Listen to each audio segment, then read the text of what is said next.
Day 25 समय भूल भुलैया। पिछले भाग में आपने पढ़ा कि विशाल धीरे-धीरे समय दानव में बदल रहा था और समय भक्षक चारों दोस्तों को घेर चुके थे। योजक चिन्ह, योजक चिन्ह, योजक चिन्ह।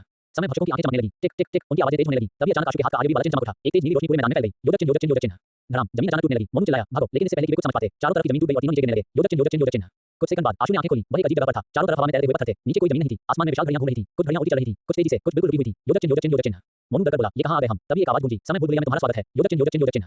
उनके सामने अचानक तीन रास्ते प्रकट हुए। पहले रास्ते में आग की नदी बह रही थी, दूसरे रास्ते में बर्फ का तूफान चल रहा था और तीसरे रास्ते में हवा में तैरते पत्थरों का रास्ता था। योजक चिन्ह, योजक चिन्ह, योजक चिन्ह। तभी काल सम्राट की आवाज आई, एक रास्ता विशाल तक जाता है, बाकी दो तुम्हें हमेशा के लिए समय में फंसा देंगे। योजक चिन्ह, योजक चिन्ह, योजक चिन्ह। श्याम बोला, लेकिन सही रास्ता पता कैसे चलेगा? योजक चिन्ह, योजक चिन्ह, योजक चिन्ह। अचानक हवा में एक पुराना कंपास प्रकट हुआ, लेकिन उसकी सुई लगातार घूम रही थी। उस पर लिखा था, दिल पर भरोसा करो, आंखों पर नहीं। योजक चिन्ह, योजक चिन्ह, योजक चिन्ह। तीनों दोस्त सोच में पड़ गए। तभी मोनू ने देखा, आग वाली नदी में उन्हें विशाल दिखाई दे रहा था। वह मदद के लिए हाथ बढ़ा रहा था। योजक चिन्ह, योजक चिन्ह, योजक चिन्ह। आशु उसकी तरफ भागने लगा, लेकिन अचानक श्याम ने उसका हाथ पकड़ लिया। रुको! योजक चिन्ह, योजक चिन्ह, योजक चिन्ह। आशु चिल्लाया, विशाल वहां है। योजक चिन्ह, योजक चिन्ह, योजक चिन्ह। श्याम धीरे से बोला, नहीं, दिल कह रहा है कि ये जाल है। योजक चिन्ह, योजक चिन्ह, योजक चिन्ह।